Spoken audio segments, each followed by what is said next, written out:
प्यारे बच्चों, class 12th term 1 का परीक्षा आपका नवंबर माह में होना है। बहुत सारे बच्चे भूगोल विषय का महत्वपूर्ण क्वेश्चन मांग रहे थे, तो श्री कौशल कुमार मुखर्जी जो जरमुंडी में भूगोल के पीजीटी शिक्षक हैं, उनके सहयोग से कुछ महत्वपूर्ण क्वेश्चन आपको इस वीडियो के माध्यम से बता रहा हूँ।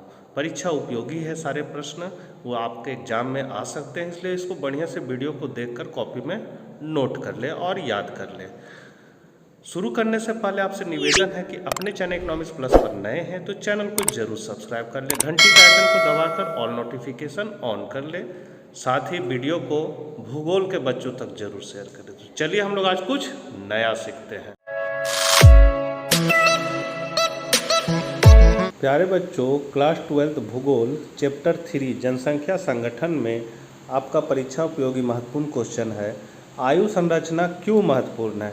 तो आयु संरचना जो है किसी भी देश के समाज और आर्थिक क्रियाओं को प्रभावित करती है, इसलिए यह महत्वपूर्ण है। आयु संरचना में 3 समूह हैं। पहला है बाल वर्ग, जो है 0 से 14 वर्ष, जिसमें से 15 वर्ष से कम आयु वाले बच्चे या आते हैं। दूसरा है वयस्क, तो 15 से 60 वर्ष वयस्क।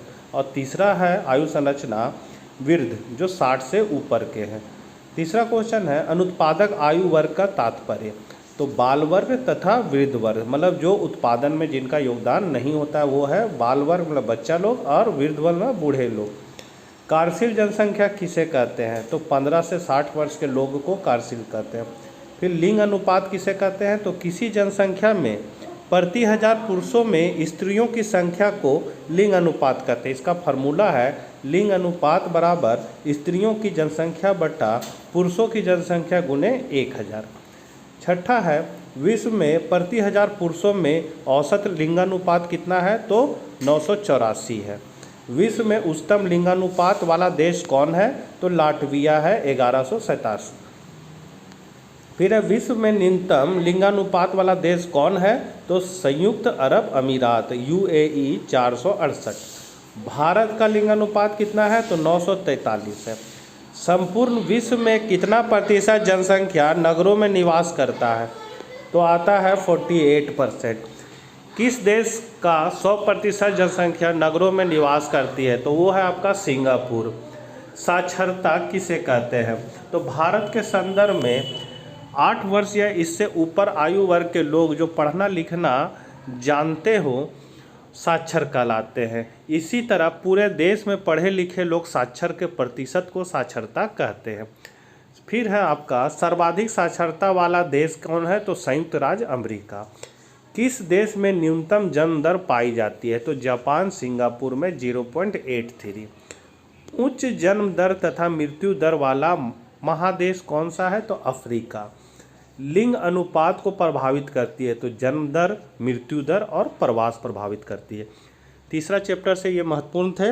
अब हम लोग चौथा चैप्टर से महत्वपूर्ण क्वेश्चन को देख लेंगे। मानव विकास का अर्थ लेंगे। तो मानव के आय के साथ साथ योग्यता एवं कार्यकुशलता बढ़ाने की क्रिया को मानव विकास कहते हैं। फिर है मानव विकास की अवधारणा किसने प्रतिपादित किया था। बहुत इंपॉर्टेंट क्वेश्चन है बच्चों, डॉक्टर महबूब उल हक, जो बांग्लादेश के थे। मानव विकास के 4 स्तंभ कौन कौन से हैं। तो है समता, सतत पोषीयता, उत्पादकता और सशक्तिकरण।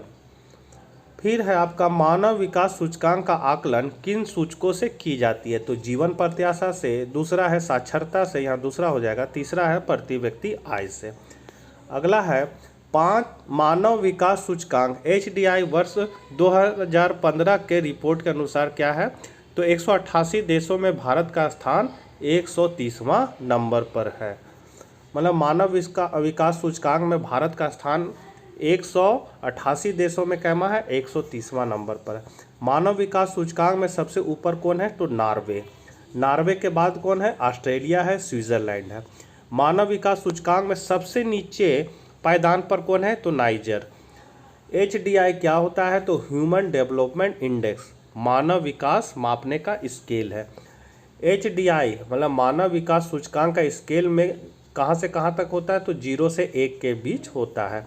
विकास का केंद्र बिंदु कौन है। मानव है। जीवन प्रत्याशा तो क्या होता है। तो जीवन की अभिलाषा है।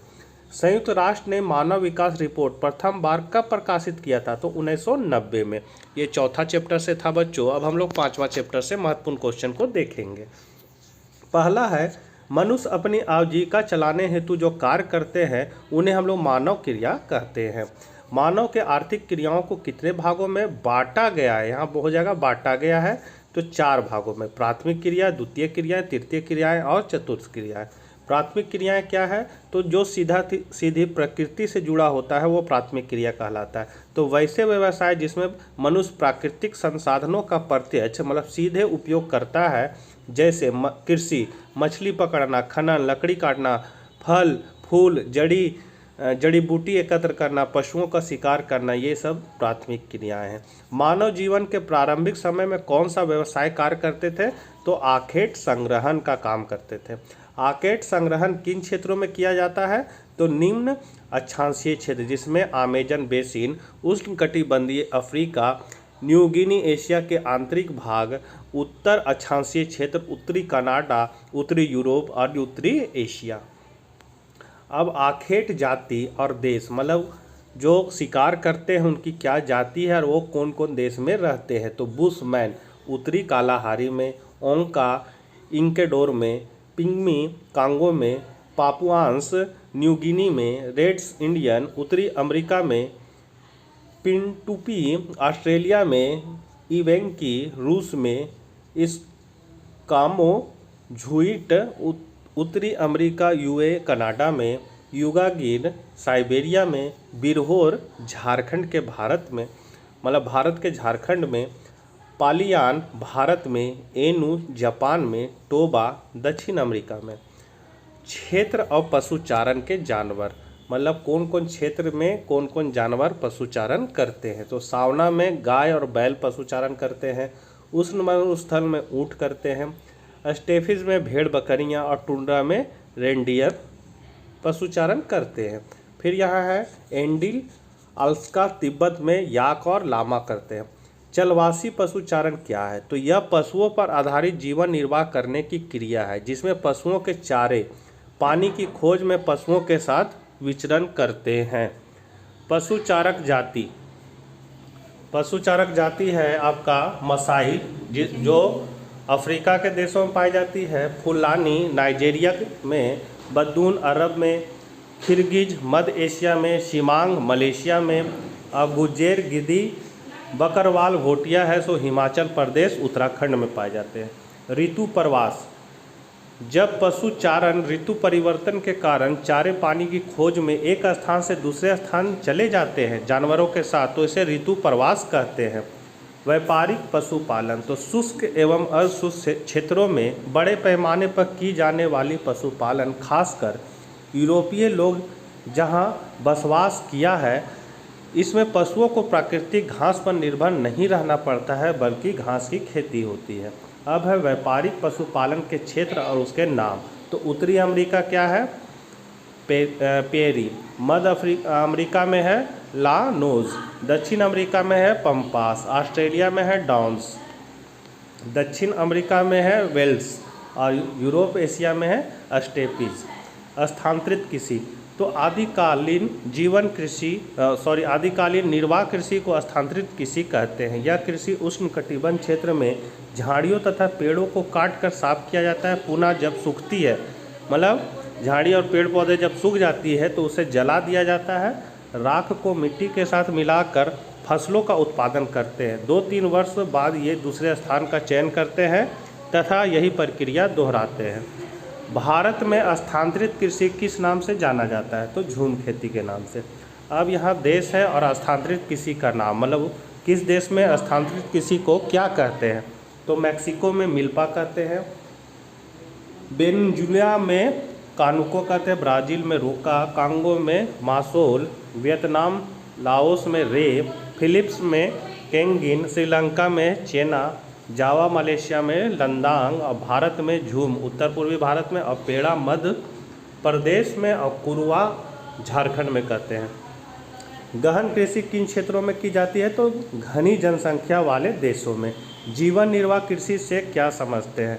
तो वैसा कृषि जिसमें कृषक अपना और अपने परिवार का भरण पोषण कृषि के माध्यम से करता है। रोपण कृषि, व्यापारिक कृषि, नकदी कृषि में कौन से फसल होते हैं? तो चाय, कहवा, रबड़, कपास, गन्ना, केला, कोको इत्यादि होते हैं। रोपण कृषि के क्षेत्र कौन है? तो उष्ण एवं उष्णकटिबंधीय एशिया, मध्य अमेरिका, अफ्रीका में। मिश्रित कृषि किसे कहते हैं? तो कृषि के साथ साथ फसल उत्पादन एवं पशुपालन किया जाता है, यहाँ जाता है। फिर डेयरी कृषि क्या है? जिसमें दूध उत्पादन के लिए पशुपालन किया जाता है। डेयरी कृषि के क्षेत्र है तो उत्तर पश्चिम यूरोप, उत्तर पूर्वी संयुक्त राज्य अमेरिका और ऑस्ट्रेलिया। भूमध्य सागरीय कृषि, इस कृषि में खट्टे रसदार फलों की खेती की जाती है, जैसे अंगूर, अंजीर, सेब, संतरा etc। प्रमुख क्षेत्र है भूमध्य सागरीय क्षेत्र, दक्षिण कैलिफोर्निया, मध्य चिली, दक्षिण पश्चिम ऑस्ट्रेलिया। सहकारी कृषि, इसमें कृषक सहकारी संस्था का निर्माण कर मिलजुल कर कृषि करते हैं। यहाँ कृषक हो जाएगा बच्चों। इसमें कृषक सहकारी संस्था निर्माण कर मिलजुल कर कृषि करते हैं, फसल उगाते हैं।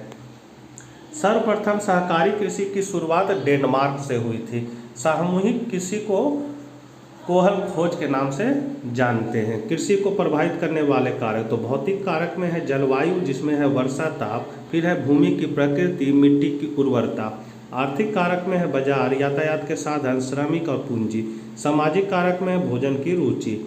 फिर है ट्रक फार्मिंग क्या है? तो बड़े महानगरों से सटे क्षेत्र जहां फलों और सब्जियों की खेती की जाती है तथा इन उत्पादकों को ट्रक के माध्यम से शहरों तक भेजा जाता है, ट्रक फार्मिंग कहते हैं। इसमें फल और सब्जियों की ऊंची कीमत वसूला जाता है। खनन, तो भूगर्भ से प्राकृतिक अवस्था में स्थित खनिजों को खुदाई करके प्राप्त करना खनन कहलाता है। खनिज एक या अधिक तत्वों से मिलकर बनता है, जिसका एक निश्चित रासायनिक संगठन होता है। खनिज दो प्रकार के होते हैं, धात्विक तथा अधात्विक। धात्विक खनिज, तो लोहा, तांबा, सोना, चांदी। अधात्विक खनिज में आपका है नमक, गंधक, कोयला, पेट्रोलियम। अब खनिज संसाधन उपयोग और प्रमुख उत्पादक। बॉक्साइट संसाधन उपयोग मतलब बॉक्साइट का उपयोग क्या है? तो एल्युमिनियम का अयस्क है, या ऑस्ट्रेलिया, गिनी और ब्राज़ील में इसके प्रमुख उत्पादक देश हैं। क्रोमियम विद्युत लेपन के काम आता है और मिश्र धातु है, यह दक्षिण अफ्रीका और भारत में होता है। तांबा बिजली के तार और मिश्र धातु के रूप में काम आता है, चिली, यूएसए और कनाडा में मिलता है। सोना तो आभूषण बनाने में आता है, यह चीन, दक्षिण अफ्रीका, यूएसए और ऑस्ट्रेलिया में है। लौ अयस्क तो लोहा और इस्पात उत्पादन के में है। पूर्व सोवियत संघ, ब्राज़ील, ऑस्ट्रेलिया और चीन इसके प्रमुख उत्पादक देश हैं। सीसा है, बैटरी या पाइप में यूएसए और मैक्सिको इसके उत्पादक देश है। मैग्नीज लोहा इस्पात दक्षिण अफ्रीका, गेबर में होता है। निकेल स्टेनलेस स्टील इंडोनेशिया और फिलीपींस में होता है। चांदी आभूषण और बर्तन बनता है, मैक्सिको और पेरू इसको उत्पादक क्षेत्र है। टीन धातुओं पर लेपन करने काम आता है, इसका डब्बा बनता है। चीन और इंडोनेशिया इसके उत्पादक देश है। टाइटेनियम मिश्र धातु है, पेंट के काम आता है, चीन और जापान। जस्ता मिश्र धातु है, चीन और पेरू। अब है लौ अयस्क के किस्में, तो हेमाटाइट, मैग्नेटाइट और सीडेराइट इसके प्रकार है। कोयला के किस्में कौन है? तो एंथ्रासाइट, बिटुमिनस और लिग्नाइट है। कोयला अवसादी परतदार चट्टानों में पाई जाती है। अब है डेम, बांध और कौन देश में वो डेम है? तो हुअर है सो यूएसए में है। ओकोसोम्बो है सो घाना में है। डीवीसी के बाद भारत में है। खनिज तेल के प्रमुख उत्पादक देश कौन है? इराक है, सऊदी अरब है और कुवैत है। फिर है आपका बाकू, खनिज तेल का खनन केंद्र है, मतलब यहाँ बाकू में क्या होता है? तो खनिज तेल निकाला जाता है, वहाँ केंद्र है। तो बच्चों ये थे कुछ महत्वपूर्ण क्वेश्चन, और ये टर्म 1 पैटर्न पर तैयार किया गया है, जो आपके लिए बहुत उपयोगी है। वीडियो को ज़्यादा से ज़्यादा ज़रूरतमंदों को ज़रूर शेयर करें। मिलते हैं नेक्स्ट वीडियो में, तब तक के लिए आज्ञा दीजिए। Bye bye.